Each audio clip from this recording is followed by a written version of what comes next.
नमस्कार, दुनिया अपडेट में आपका स्वागत है। आइए नजर डालते हैं इस एपिसोड की सुर्खियों पर। यूक्रेन और रूस में बढ़ी तल्खियां, जंग के आसार।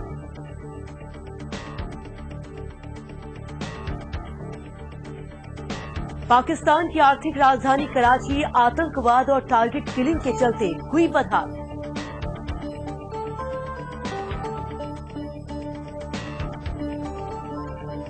और वेनेजुएला में सरकार विरोधी प्रदर्शन हुए तेज।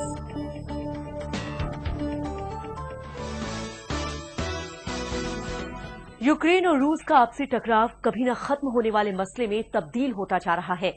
क्रीमिया को गंवाने के बाद अब यूक्रेन अपने पूर्वी शहरों को खोना नहीं चाहता। दरअसल एक तरफ रूस शांति के लिए हाथ आगे बढ़ा रहा है, बातचीत की पहल कर रहा है, वहीं दूसरी तरफ रूस समर्थित विद्रोही यूक्रेन में तनाव भड़काने में लगे हैं। इसे समर्थन देने के लिए रूस के 40,000 फौजी यूक्रेन की सीमा पर मौजूद हैं और उन्हें कार्रवाई के लिए सिर्फ इशारे का इंतजार है। यही वजह है कि यूक्रेन की अंतरिम हुकूमत ने सेना में अनिवार्य भर्ती शुरू करने का आदेश दिया है। यूक्रेन संकट लाइलाज मर्ज में तब्दील होता जा रहा है।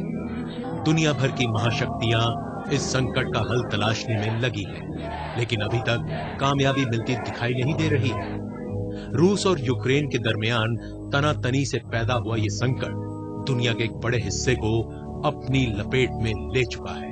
रूस की लड़ाकू हरकतों से यूक्रेन हैरान है, यूरोपीय संघ परेशान है और अमेरिका नाराज।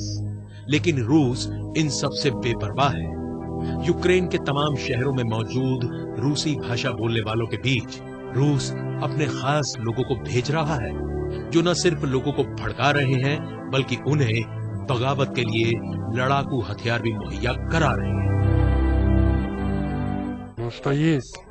हम यहाँ मौजूद रहकर यूक्रेन हुकूमत की मुखालफत कर रहे हैं। अभी हमारे पास हथियार है, लेकिन अगर हथियार ना रहे तो हम खाली हाथ लड़ेंगे। यूक्रेन हुकूमत को इस जगह से अपना कब्जा हटाना होगा।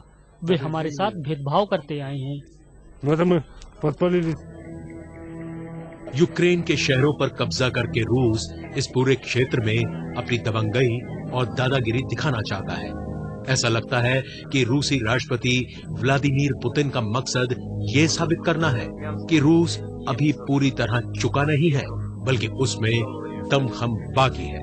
रूस और यूक्रेन के बीच जारी तनाव की वजह से रूसी अर्थव्यवस्था लगातार कमजोर होती जा रही है, लेकिन यूक्रेन तो दिवालियापन की तरफ बढ़ रहा है। यूक्रेन को आर्थिक मुश्किलों से निजात दिलाने के लिए अंतर्राष्ट्रीय मुद्रा कोष ने उसे 17 अरब डॉलर की सहायता देने का ऐलान किया है। Urgent action was necessary. Decisive measures were taken by Ukraine and decisive measures have just been taken by the IMF.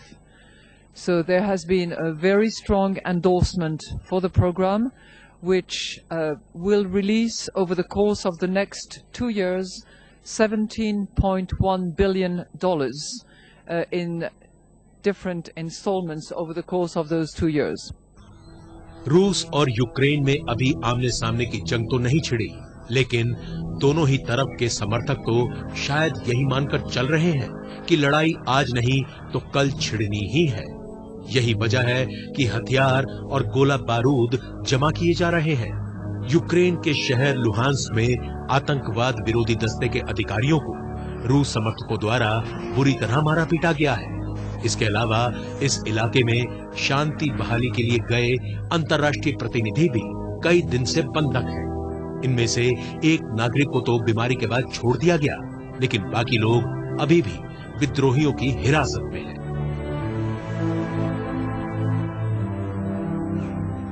Groups of militia and armed civilians are increasing in number and springing up in more cities across the region, seizing buildings, mounting roadblocks, and shutting whole towns and communities off from the rest of the country.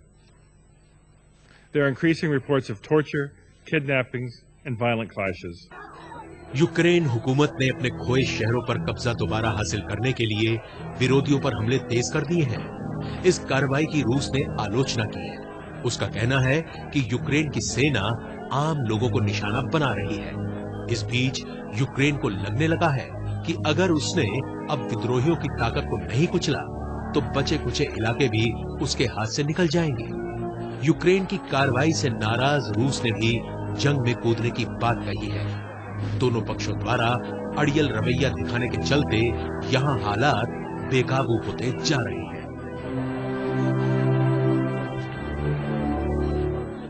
Pakistan का सबसे महत्वपूर्ण शहर कराची एक बार फिर सुलग उठा है। वजह है मुत्ताहिदा कौमी मूवमेंट के सियासी कार्यकर्ताओं की हत्या। कराची में एक बार फिर खूनी रंजिश की आशंका जताई जा रही है। हालिया वक्त में कराची कई बार जाति हिंसा की आग में चल चुका है। यहां तालिबान सरगर्म है और दूसरे आतंकवादी गुट दंदनाते फिर रहे हैं। कट्टरपंथी बढ़ रही है और बुनियादी सुविधाएं खस्ताहाल है। सियासी पार्टियां आपसी रस्साकशी में मशगूल हैं और आम लोग बुनियादी सुविधाओं के लिए तरस रहे हैं। कराची की खतरनाक सूरत हाल पर पेश है ये रिपोर्ट। पाकिस्तान की आर्थिक राजधानी है कराची इन दिनों कत्लगाह बना हुआ है। अपहरण और लूटमार मानो रोजमर्रा की बात बनकर रह गई है। कल तक जिस शहर में हर रोज करोड़ों का व्यापार होता था, आज वहाँ कारोबार ठप पड़ा हुआ है। पाकिस्तान का सबसे बड़ा शहर आज तालिबान आतंकियों के दहशत के साए तले जी रहा है। यहाँ आए रोज टारगेट किलिंग हो रही है। हालात ये है कि न मरने वाले को पता है कि वो क्यों मर रहा है और न मारने वालों को मालूम है कि वो दूसरों को क्यों शहीद करने में लगा है। इस खूनी खेल में सियासी पार्टियों की भी पूरी दखलंदाजी है। बंदा जब घर से निकलता है, जब घर से वापस जा रहे होते हैं तो हर आदमी यहाँ बीन मुस्लिम जरूर सिर्फ को कुताहिते पढ़ के निकलना पड़ता है, तो पता नहीं घर जाना नसीब हो ना हो।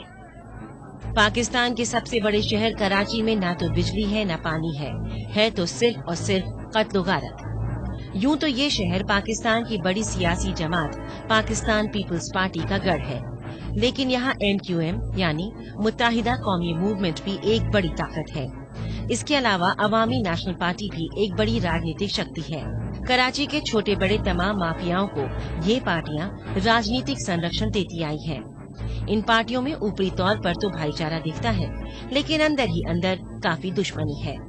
टारगेट किलिंग में हलाक होने वालों की सबसे बड़ी तादाद इन पार्टियों के सियासी कारकुनों की होती है।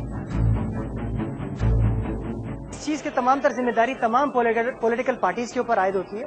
उन्हीं लोगों ने अवाम के अंदर ऐसे पता नहीं क्या क्या चीजें छोड़ दी हैं, लसानियत छोड़ दी, फरकावारियत छोड़ दी और अपनी पार्टी को ऊंचा करने के लिए दूसरी पार्टी को नीचा करने के लिए आपस में दस्तों गरेवा कर दिया है। पाकिस्तान के कई शहर आतंकवाद से बुरी तरह प्रभावित हैं और उनमें कराची का नाम भी शुमार होता है। यहाँ के कई इलाके तो खुलेआम आतंकवादियों का गढ़ बन चुके हैं। ऐसा ही एक इलाका है लियारी का। कुछ वक्त पहले यहाँ बड़ी तादाद में आतंकियों ने मोर्चाबंदी कर रखी थी। इस इलाके को दहशतगर्दों के चंगुल से आजाद कराने के लिए पाकिस्तानी सेना को फौजी ऑपरेशन करना पड़ा। पुलिस प्रशासन के मुताबिक ये इलाका बलोच आतंकियों का गढ़ था। मैं जाता लियारी में, वहाँ पे रोज हालात खराब होते, टारगेट किलिंग होती है। मैं डर के खुद याद कुर्सी पढ़ के जाता हूँ। हर जगह से फायरिंग, खुदा न खास्ता कहाँ से गोली आएंगे, कहाँ से लगेंगे, डरे मार के हम जा भी नहीं सकते। कराची में कुछ वक्त पहले मशहूर पत्रकार हामिद मीर पर भी जानलेवा हमला किया गया था।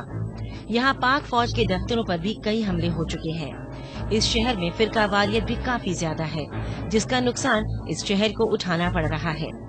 कुल मिलाकर हम कहें तो कराची, जो कभी तिजारत और तरक्की में अव्वल हुआ करता था, आज लगातार पिछड़ता जा रहा है और इसके जिम्मेदार सिर्फ पाकिस्तान के सियासतदान ही नहीं बल्कि फौज भी है। अब वक्त एक छोटे से ब्रेक का।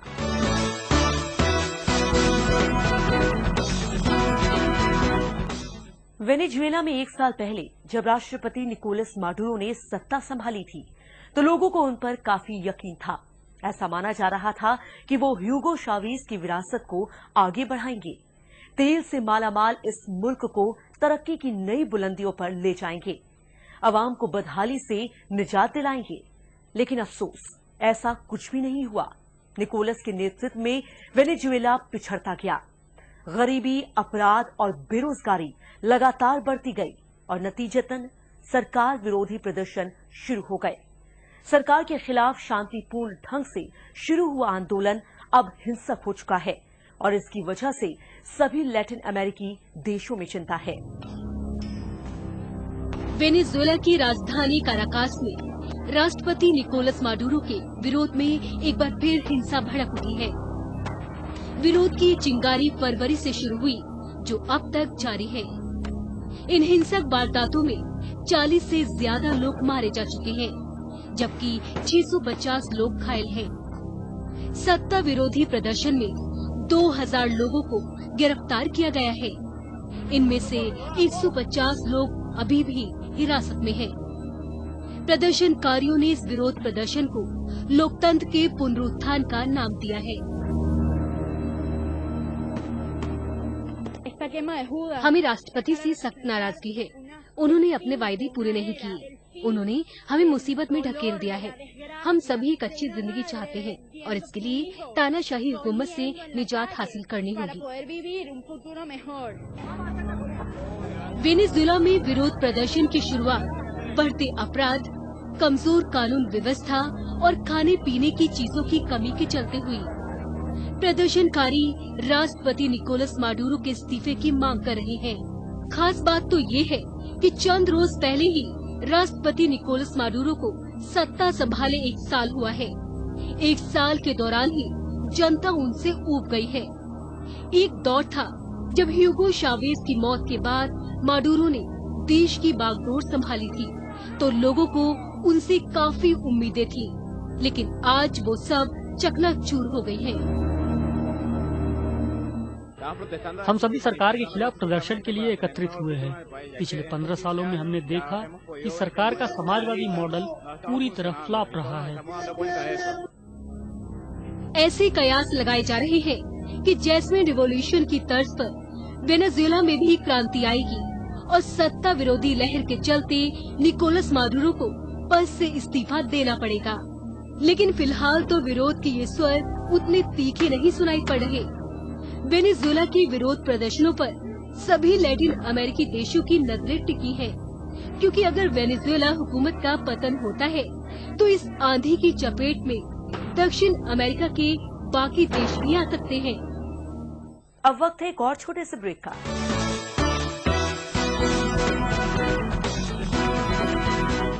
अब पेश हमारा खास सेक्शन खबरें रफ्तार से। अमेरिका में बिन मौसम बरसात ने लोगों की मुश्किलें बढ़ा दी हैं। फ्लोरिडा और अल्बामा के तटीय इलाकों में बाढ़ के हालात पैदा हो गए हैं। लोगों को अपने घरों की छतों पर चढ़कर जान बचानी पड़ रही है। वहीं बहुत से लोग अपना घर-बार छोड़कर सुरक्षित इलाकों में चले गए हैं। बारिश और बाढ़ की इस तबाही से न्यूयॉर्क और न्यू जर्सी जैसे आधुनिक शहर भी नहीं बच सकते हैं। जगह जगह गंदगी और मलबे के ढेर नजर आ रहे हैं। चीन के दक्षिण पश्चिम इलाके यूनान में एक अनोखा त्योहार मनाया गया। मोनीहेई नाम का ये त्योहार कुछ हद तक होली से मिलता है, लेकिन अंतर ये है कि इस त्योहार में न सिर्फ स्थानीय लोगों ने हिस्सा लिया, बल्कि बड़ी तादाद में पर्यटकों ने भी इस अनोखे त्योहार का लुत्फ उठाया। 3 दिन तक मनाए जाने वाला ये त्योहार काफी पुराना है, लेकिन धीरे धीरे ये त्योहार काफी लोकप्रिय होता जा रहा है। चीनी मान्यता के मुताबिक इस त्योहार के मनाने से शांति और खुशहाली आती है। अब पेश हॉलीवुड और ग्लैमर जगत से जुड़ा हमारा section glamour update.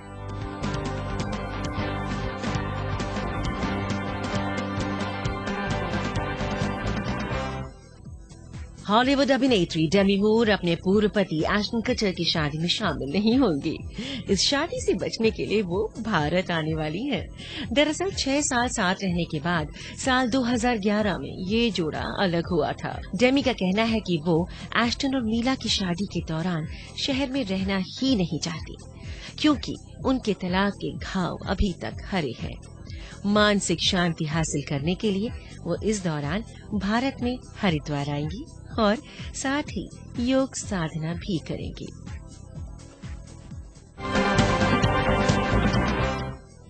Pop star Maria carry ने उन खबरों का खंडन करते हुए कहा है कि वो गीत संगीत की दुनिया से संन्यास लेने की कोई योजना बना रही है। इससे पहले कैरी ने कहा था कि उनकी अगली एल्बम आखिरी एल्बम होगी।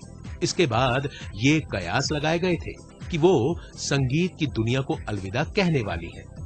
कैरी के मुताबिक ये सारी गलतफहमी मीडिया की वजह से हुई है, जिसने उनकी बातों को तोड़ मरोड़ कर पेश किया।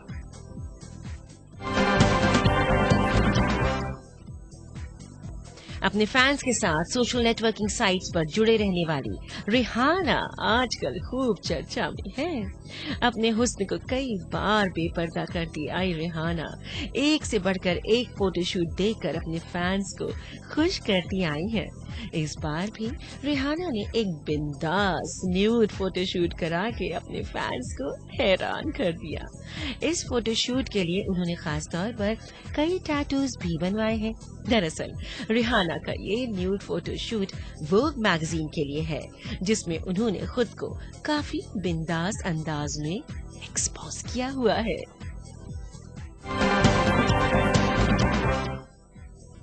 गायिका रीटा ओरा पर एक जूता कंपनी ने दूसरी कंपनी के जूते पहनने पर 1 लाख पाउंड का मुकदमा ठोका है। गायिका को ब्रांड एम्बेसडर बनाने वाली कंपनी उन्हें प्रतिद्वंदी जूता कंपनी के जूते पहने देख खफा हो गई। दरअसल रीटा एक करार के तहत कंपनी के अलावा किसी अन्य कंपनी के जूते ना पहनने को राजी हुई थी, लेकिन वो अपना वादा नहीं निभा सकी। इस मामले में ओरा ने भी अपनी गलती स्वीकार कर ली है और मामले को खत्म करने के लिए कहा है।